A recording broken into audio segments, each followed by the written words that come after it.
Amado Pai, querido Deus, graças e louvores te damos por essa manhã. Obrigado, Jesus, pela misericórdia do Senhor ter se renovado sobre nós e nós podermos hoje louvar ao Senhor. Dizer que somente o Senhor é digno de toda honra, toda glória e todo louvor. E nesse momento, Papai, queremos receber do Senhor as Tuas instruções, a Tua palavra, para o momento em que estamos vivendo, para os tempos e estações que estão acontecendo ao nosso derredor, para que estejamos vigilantes. Que o Senhor fale agora aos nossos corações, que o Senhor fale conosco agora. Usa apenas esse instrumento de barro, Pai, sou apenas um instrumento de barro e usa-me nas Tuas mãos. Que nada em mim atrapalhe o agir do Espírito Santo, mas que o Teu agir tenha autoridade e liberdade agora entre nós e sobre nós, para a glória do Seu nome. Em nome de Jesus, mais uma vez, repreendemos todo levante maligno contrário a este momento, a esta pregação, a pregação da Sua palavra, ao manifestar do Teu Espírito. Que os nossos corações agora sejam como uma terra boa, uma terra sedenta do Senhor, e recebam a Tua palavra, e sejamos transformados para a glória do Seu nome. Que não haja distrações, mas apenas, Senhor Deus, o transbordar do Teu Espírito Santo. Assim nós clamamos, em nome de Jesus. Amém. Amém. Amém, glória a Deus. Vamos abrir nossas Bíblias em Apocalipse, capítulo 22, é o último capítulo da Bíblia. Apocalipse, capítulo 22, versículo 17 apenas por enquanto. E eu queria chamar a todos para que fiquemos de pé. E todos nós leiamos este versículo juntos e unidos, em uma só voz. Amém? Se você estiver online, fique de pé também. E quando nós lermos, leia você também. Leia conosco. Leia em voz alta. Apocalipse, capítulo 22, versículo 17. Glória a Deus. Amém? E o Espírito e a esposa dizem, vem. E quem ouve, diga, vem. E quem tem sede, venha. E quem quiser, tome de graça da água da vida. Glória a Deus. Aleluia. Glória, glória. Glória, glória, glória. Amém. Glória a Deus. Podemos nos sentar. Amados, como é maravilhosa essa palavra. Como é maravilhosa essa palavra. E durante diversas leituras dessa semana bíblicas que nós fomos fazendo do plano bíblico, o estudo e algumas percepções que eu tive ao longo da semana de algumas coisas que me aconteceram, eu fui muito constrangido a respeito do nosso compromisso com a iminente vinda do nosso noivo. Ou quanto nós estamos realmente comprometidos com o nosso noivo. A noiva nessa época, ou até mesmo até hoje, o noivo, noiva, é alguém que está comprometido para um casamento, está separado para um casamento. E a igreja do Senhor Jesus é a sua noiva. Nós vamos exatamente viver com o nosso noivo. Nós vamos estar com ele. Mas eu fiquei muito confrontado a respeito do nosso compromisso. Como nós estamos de fato comprometidos com a vinda de Jesus. O quanto eu e você estamos.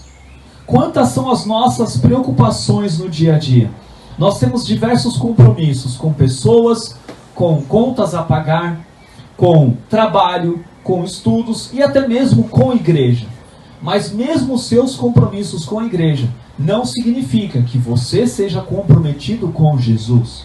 Ser comprometido com Jesus é algo que vai muito além de simplesmente vir à igreja, ajudar alguma coisa, fazer alguma coisa na igreja. É um comprometimento profundo, arraigado, de dia após dia com o nosso amado Senhor.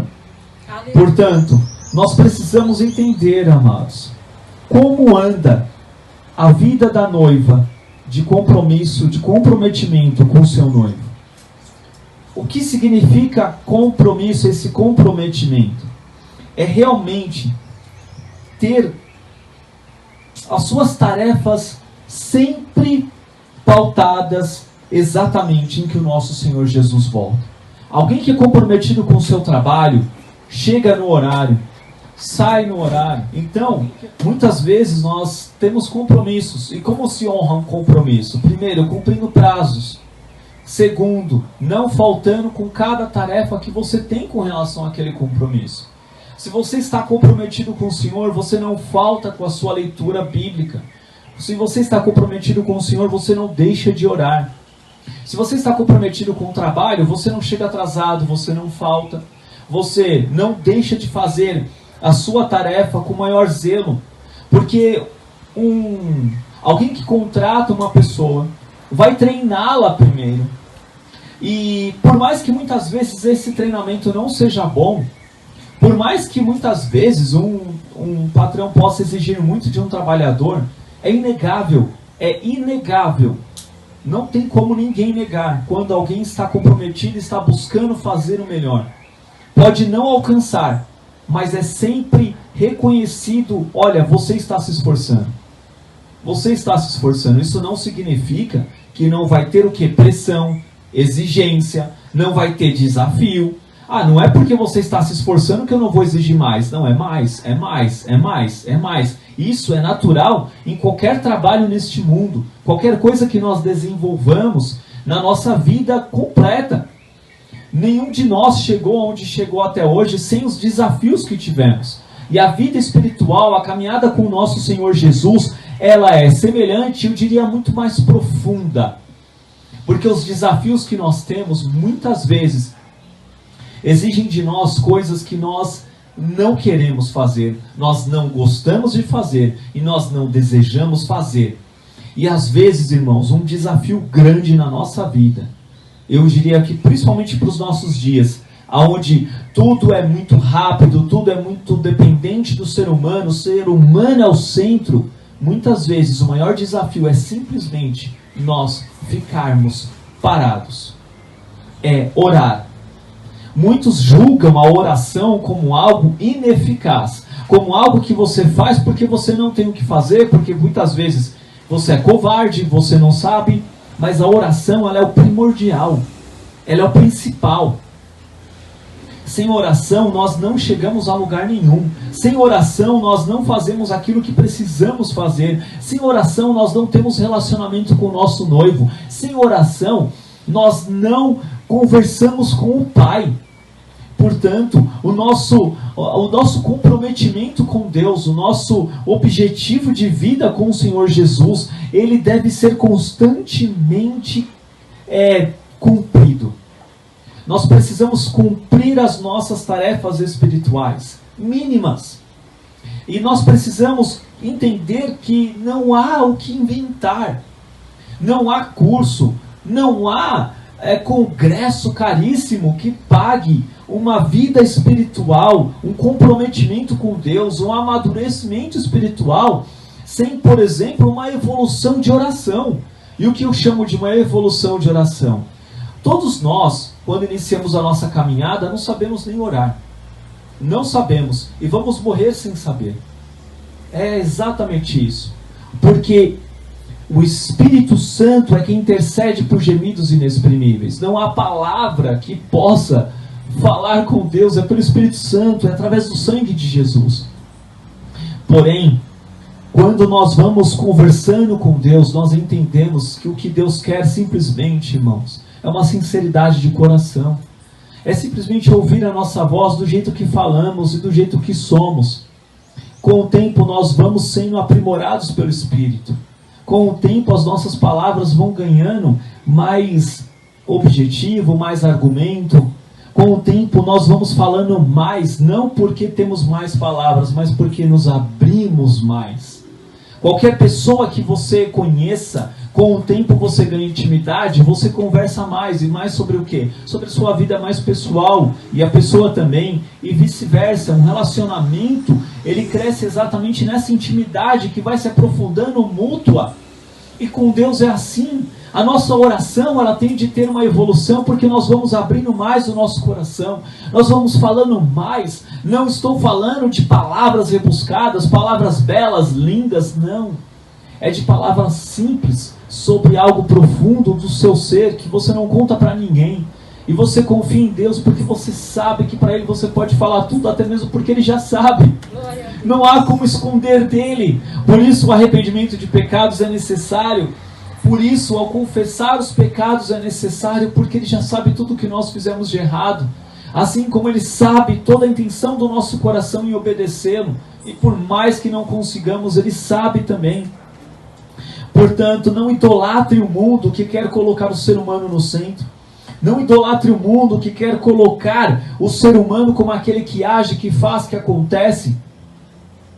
Hoje em dia tem um dizer muito comum, né?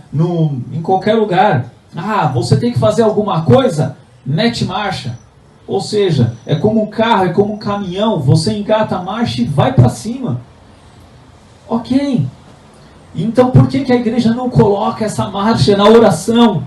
Na oração, se coloque em oração, para que possa estar cheio do Espírito Santo, para que possa estar capacitado para encontrar o noivo nos céus. A quem amamos mais, este mundo ou o nosso noivo? A quem você está amando mais? Como você tem realmente dito: Jesus, volta, Jesus. Jesus, vem, Jesus. Como você está falando com o Espírito Santo? Eu estou falando com o Espírito Santo, em conjunto com o Espírito Santo, guiado pelo Espírito Santo. Por isso, nós precisamos nos encher do Espírito Santo. Aqui diz o seguinte, em Apocalipse 22:17. E o Espírito e a esposa dizem: vem. O Espírito e a esposa, o Espírito e a noiva, o Espírito ele fala através da igreja, e a igreja fala porque o Espírito fala dentro dela e através dela, capacitados pelo Espírito. Sem o Espírito Santo, nós não vamos dizer: vem. Nós não vamos dizer: vem, Senhor Jesus. Por isso, eu convido você a dar uma olhada aqui em Apocalipse capítulo 19, do versículo 5 a 9. Volte só um pouquinho. Capítulo 19, de 5 a 9. Diz assim: e saiu uma voz do trono que dizia: louvai o nosso Deus, vós, todos os seus servos, e vós que o temeis, assim pequenos como grandes. E ouvi como que a voz de grande multidão, e como que a voz de muitas águas, e como que a voz de grandes trovões, que dizia: aleluia, pois já o Senhor Deus Todo-Poderoso reina. Regozijemo-nos e alegremo-nos e demo-lhes glória, porque vindas são as bodas do Cordeiro, e já saiu a sua esposa e se aprontou. E foi-lhe dado que se vestisse de linho fino, puro e resplandecente, porque o linho fino são as justiças dos santos. E disse-me: escreve, bem-aventurados aqueles que são chamados à ceia das bodas do Cordeiro. E disse-me: estas são as verdadeiras palavras de Deus. Portanto, precisamos querer mais da vinda de Deus, mais da vinda de Jesus, mais da vinda do nosso Cristo. Este anseio, amados, é demonstrado na medida que o nosso comprometimento com Jesus, com uma vida santa, com uma vida santificada, uma vida de arrependimento, ela fica cada vez mais evidente, ela fica cada vez mais pungente, ela acontece no dia a dia, no minuto a minuto. Nós conhecemos os mandamentos de Jesus e ficamos constrangidos e falamos: eu quero te obedecer, Jesus, eu quero fazer tua vontade, eu recuso o mundo, eu recuso estas coisas. Portanto, irmãos, muitas pessoas dizem: você não conhece o meu coração, o que conhece o meu coração é Deus, eu estou buscando. Amados, nós temos noção de quando dizemos isso, Deus realmente conhece o nosso coração, Deus realmente conhece, e Ele sabe muito mais do que qualquer um de nós e nós mesmos. Deus sabe muito mais de nós, muito, muito, muito mais. Portanto, vamos ter mais temor e tremor do Senhor, vamos ter tremor e tremor, porque aqui no versículo 12 de Apocalipse 22, diz assim, versículo 12 de Apocalipse 22. E eis que cedo venho, e o meu galardão está comigo, para dar a cada um segundo a sua obra. E qual é a obra dos santos, os justos, justificados pelo Senhor Jesus? É aquele que realmente obedece o Senhor, aquele que é capacitado pelo Espírito Santo e busca cada vez mais o Espírito Santo, porque sozinhos nós não conseguimos. Nós precisamos do Espírito Santo. Busque o Espírito Santo. Busque hoje, busque agora, busque mais. Se você tem orado 10 minutos por dia, o que é uma vergonha para um cristão, eu conheci os muçulmanos, e os muçulmanos eles oram todos os dias. Eu só não lembro se é às 5 ou às 18, depende se é no Ramadã. E eles oram, irmãos. Coisa de 30, 40 minutos, eles fazem as rezas deles, porque não é uma oração, não é uma conversa. Eles repetem palavras que já estão pré-estabelecidas. E eles estão pontuais, não importa onde eles estejam. E não importa quem esteja perto deles, eles vão esticar o tapetinho deles no chão, eles vão ajoelhar e eles vão fazer isso. E dependendo da ramificação do islamismo, eles têm de fazer isso às 4 horas da manhã, batendo a cabeça no chão. Eu trabalhei com refugiados de guerra, inclusive refugiados da África, de vários lugares do mundo. E eu tive problemas até com um deles, que ele fazia isso às 4 horas da manhã. E acordava todo mundo às 4 horas da manhã da casa. Então ali você tinha cristãos, você tinha até outros islâmicos, que são de outras vertentes, que não faziam aquilo que aquele fazia. Então, o que eu quero dizer aqui, olha o compromisso, olha o comprometimento desses homens. E é para o mundo, é para fazer coisas terríveis. E porque nós, que não temos a verdade, simplesmente porque somos puros, mas conhecemos a verdade porque Jesus, o seu amor nos alcançou, glória a Deus, nós não temos o mesmo compromisso. Nós não temos. Portanto, o Espírito Santo nos constrange nessa manhã, neste dia, a termos um compromisso ainda maior com Ele. Ainda maior. Quando nós estávamos aqui orando, adorando ao Senhor, e o Senhor me constrangeu da nossa postura na adoração. Nós temos que ter compostura. Nós estamos diante, quando nós estamos aqui adorando, Jesus está conosco.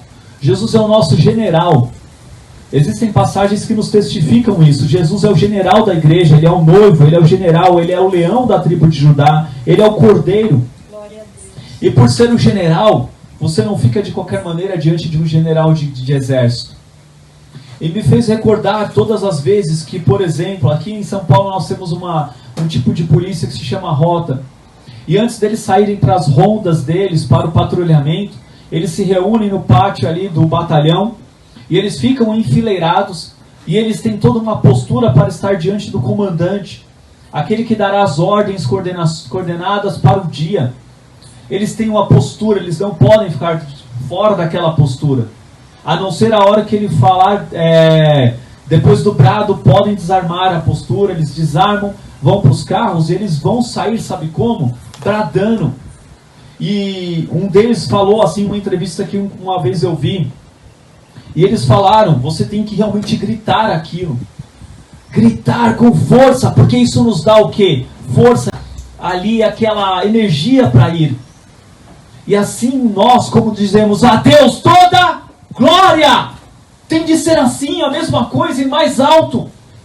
Se eles fazem para o mundo, para ir perseguir ladrões, eles são um cajado de Deus nesse mundo, cetro de justiça de Deus, usados por Deus, eu creio. E eles fazem isso. Ou até mesmo ladrões, ou tantas coisas erradas. Por que os cristãos vão dizer a Deus toda a glória? Por quê? Isso não é se encher do Espírito Santo. Isso não é. Eles têm mais postura do que nós diante de Deus. Nós precisamos ter comprometimento. Estamos no louvor, estamos no culto, estamos diante de Deus, estamos adorando, estamos orando. Tenhamos postura. Estamos diante do nosso general. Não é qualquer um, é maior do que todos os generais dessa terra, é maior do que até qualquer tipo de governante.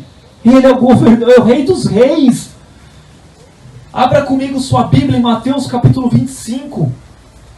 Por favor, Mateus capítulo 25, de 1 a 13. Muitos conhecem essa passagem.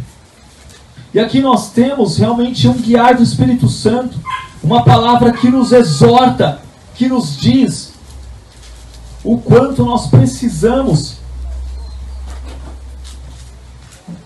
O quanto nós precisamos do Espírito Santo para nos capacitar, para sermos comprometidos, para termos compromissos. A nossa função é buscar o Espírito Santo, nos encher do Espírito Santo. mais do Espírito Santo, para termos mais compromisso com o nosso Senhor Jesus, com o nosso Deus. Diz assim, Mateus 25, de 1 a 13. Então, o reino dos céus será semelhante a 10 virgens, que tomando as suas lâmpadas, saíram ao encontro do esposo. E 5 delas eram prudentes e 5 loucas. As loucas, tomando as suas lâmpadas, não levaram azeite consigo. Mas as prudentes levaram azeite em suas vasilhas com as suas lâmpadas. E tardando o esposo, tosquenejaram todas e adormeceram. Mas, à meia-noite, ouviu-se um clamor. Aí vem o esposo! Saí-lhe ao encontro!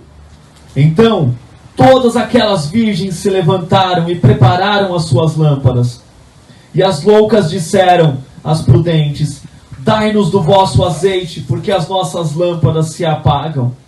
Mas as prudentes responderam, dizendo: não seja caso que nos falte a nós e a vós, e diante aos que vendem, e comprai-o para vós. E tendo elas ido comprá-lo, chegou o esposo, e as que estavam preparadas entraram com ele para as bodas, e fechou-se a porta. E depois chegaram também as outras virgens, dizendo: Senhor, Senhor, abre-nos. E ele respondendo disse: em verdade vos digo que não vos conheço.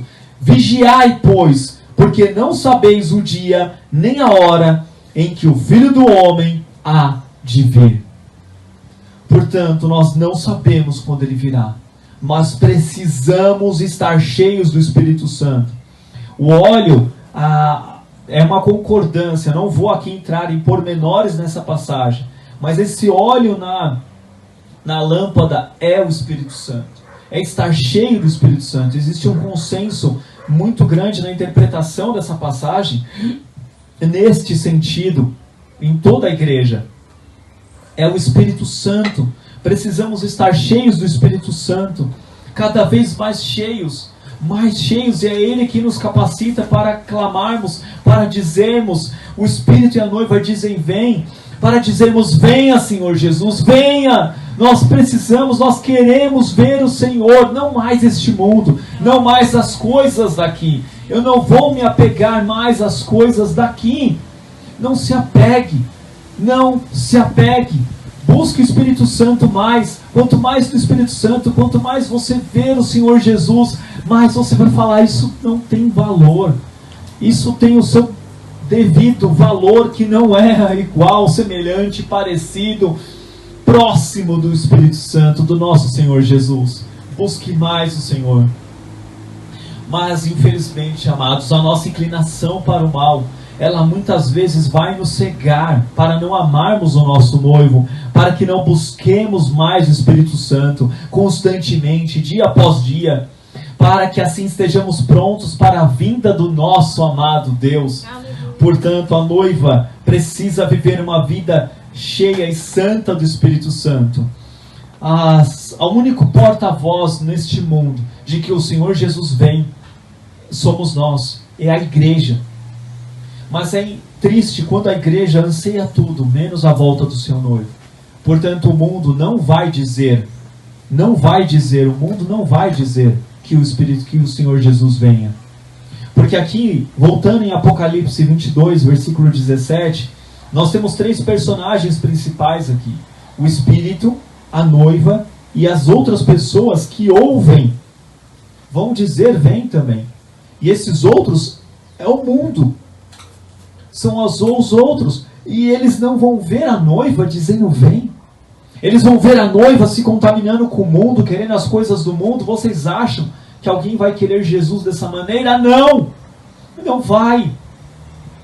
Portanto, no versículo 7 de Apocalipse 22, diz assim: eis que cedo vem, bem-aventurado aquele que guarda as palavras da profecia deste livro. E guardar, irmãos, é guardar no coração. No coração. A igreja tem sido apóstata. A igreja não quer dar de graça Jesus, não quer dar de graça o Espírito Santo. A igreja tem apostatado, amado mais ao dinheiro do que o Senhor Jesus, e quer vender Jesus, quer colocar Jesus como um prêmio de bingo. Você aposta para ganhar algo. Você aposta para ganhar de Jesus algum prêmio. Não, amados. Essa apostasia da prosperidade, como disse a Dara também, até comentou no início aqui. Amados, a apostasia da prosperidade, ela só encontra pouso em corações gananciosos. Mas muitas vezes nós não somos gananciosos a ponto de concordar com a apostasia da prosperidade.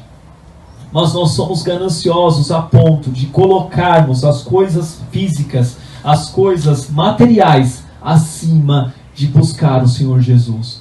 Nós comprometemos o nosso compromisso com Jesus. Nós colocamos em segundo plano este compromisso por conta deste mundo. Isso é idolatria ao mundo. Isso é pecado. Nós precisamos abrir mão disso. E muitas vezes negligenciamos uma leitura bíblica um dia por conta das correrias. Quando você vai ver, você já está atrasado quase um mês na sua leitura. É uma espiral para o abismo.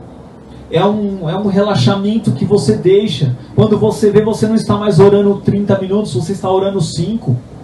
Quando nós precisamos todos os dias buscarmos. Hoje nós estamos aqui buscando direções do Espírito Santo. Que a sua semana, que hoje, que daqui em diante, seja um transformar na sua vida, na minha vida, de buscarmos mais o Espírito Santo, enchermos para dizermos: vem, Senhor Jesus, capacitados por Ele.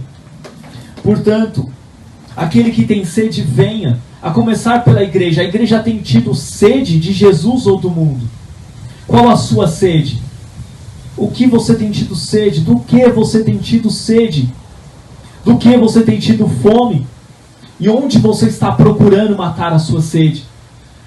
Muitas vezes nós estamos com sede, irmãos, a sede não passa senão com água. É uma concordância entre todos. Ninguém realmente, de fato, verdadeiro, mata a sua sede com refrigerante, com uma bebida alcoólica, com qualquer outra coisa. É água. É somente a água. Mas muitos buscam matar a sua sede com um refrigerante que apenas desidrata mais, só porque é docinho. É docinho. O mundo é docinho. As mentiras dos falsos profetas ou profetas da apostasia é docinha. É gostoso tomar. Se você deixar uma criança, por exemplo, ela toma só coisas doces, refrigerantes, ela nem toma água direito.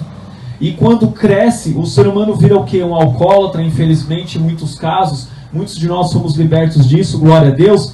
Mas quem já passou por isso sabe, não toma água, toma só o álcool. Toma só álcool, bebida. Por isso que também desidrata. E aí o crente vai e toma o quê? Todo tipo de água deste mundo, mas não toma a água viva de Jesus. Não doa, não transfere, não compartilha essa água de graça. Não.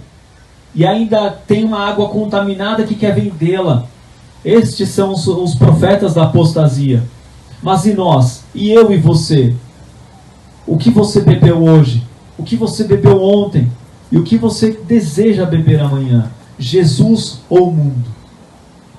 Mateus capítulo 5, versículo 6, não precisa abrir, mas diz assim a palavra do Senhor. Quiser abrir, fique à vontade. Bem-aventurados os que têm fome e sede de justiça, porque eles serão fartos. A justiça aqui, irmãos, não é a justiça dos homens, não é a justiça dessa terra, e não é a justiça de querer colocar as coisas no mundo justas, como, por exemplo, justiça social, seja ela de direita ou seja ela de esquerda, principalmente. Mas a justiça, a fome e a sede de justiça é a justiça de Deus, que está personificada na pessoa de Jesus. Jesus é a manifestação completa, plena da justiça de Deus. Porque Deus amou ao mundo de tal maneira que deu seu Filho unigênito, para todo aquele que nele crer não pereça, mas tenha a vida eterna. Ou seja, a vida eterna em Jesus é o que salva o mundo, e não das injustiças dos homens. Os homens precisam conhecer Jesus para pararem de praticar injustiças. É só a única coisa que vai consertar o mundo, é Jesus. E nós precisamos ser uma igreja o que? Santa. limpa, ataviada, para que todos olhem e vejam. Essa é a justiça de Deus. A justiça de Deus transforma as pessoas. Jesus transforma. O triste é que a igreja não está sendo transformada e não se deixa transformar. Nós estamos vivendo na apostasia dos últimos tempos. Isso é terrível. Isso é terrível. Isso é muito triste. Em Apocalipse 19, eu havia lido a respeito das vestes dos santos. E foi-lhe dado que se vestisse de linho fino, puro e resplandecente, porque o linho fino são as justiças dos santos. Portanto, irmãos, estejamos prontos em santidade, em uma vestimenta adequada. Uma vestimenta adequada como noiva. Tanto é que em qualquer casamento é um consenso. Ninguém vai com o vestido da cor do vestido da noiva. A noiva apenas se veste de branco. É tradição. Se você é madrinha, se você é qualquer pessoa, você não vai de branco. O branco é o vestido da noiva. É algo exclusivo da noiva. Somente a noiva veste branco. Portanto, a nossa vestimenta, ela é uma vestimenta purificada, de pureza. Essa é a palavra, pureza. Amém. Apocalipse 21, versículo 6 nos diz assim. Volte um pouquinho aqui comigo. Diz assim: e disse-me mais, está cumprido. Eu sou o Alfa e o Ômega, o princípio e o fim. A quem quer que tiver sede, de graça lhe darei da fonte da água da vida. Jesus dá de graça da água da vida, que é Ele mesmo. Portanto, como estamos bebendo dessa água? Ou estamos bebendo, buscando essa água? E me lembrei dos camelôs. Camelô, a gente vê vendedor ambulante, e geralmente eles vendem como? Gritando. Alguns têm até o apelido de marreteiro, porque eles é uma expressão que significa o fato deles ficarem marretando, martelando, batendo, inculcando na mente das pessoas ao redor deles constantemente que eles estão vendendo aquele produto por aquele preço. E eles ficam andando e oferecendo para as pessoas. Entende? Nós pegamos trem, isso é comum. Aqueles vendedores ambulantes, eles ficam falando, olha, e eles fazem piadas, brincadeiras, mas assim, se ele estiver parado, vendendo algo e não falar nada, alguém vai saber que eles estão vendendo? Não vai. Alguém vai saber se nós não proclamarmos que estamos aguardando o noivo que assim virá? Alguém vai saber? Não vai. Alguém vai saber que nós somos crentes se não formos santos ou buscarmos essa santidade? Não vai. O mundo não vai conhecer a Jesus se nós não vivermos com Jesus. É uma expressão da nossa vida. É algo que flui naturalmente. Nós não precisamos, é necessário, é uma ordenança. Não estou aqui tirando essa ordem. Nós precisamos pregar o Evangelho, mas também precisamos viver esse amor, viver uma vida que expresse isso, simplesmente porque estamos vivos, porque estamos aqui, amados. Portanto, o Evangelho é para todos, a começar por nós. O versículo 20 de Apocalipse 22 diz assim: aquele que testifica estas coisas diz, certamente cedo venho. Amém. Ora vem, Senhor Jesus. Ora vem, Senhor Jesus. Não que venha a prosperidade acima de tudo. Não que venha as riquezas deste mundo. Não que venha coisas, um sucesso, um estabelecimento de alguma coisa na nossa vida, mas que acima de tudo venha Jesus. E que se estas coisas forem acrescentadas, glória a Deus. E se assim não forem, porque o nosso Senhor Jesus voltou, é muito melhor. E se essas coisas da vida precisarem ser renunciadas, para que nós possamos proclamar mais e melhor a vinda do nosso Rei, amém, glória a Deus, glória a Deus. Ser cristão é ter uma vida de renúncia. Portanto, que o Senhor nos ajude a nos arrependermos pelas renúncias que temos deixado de fazer. Isso também é um pecado da igreja. Isso também. Nós precisamos renunciar, aprender a ter essa prática espiritual. A renúncia também é uma prática espiritual. Portanto, por isso que é necessário oração, para que sejamos capacitados naquelas renúncias que precisamos.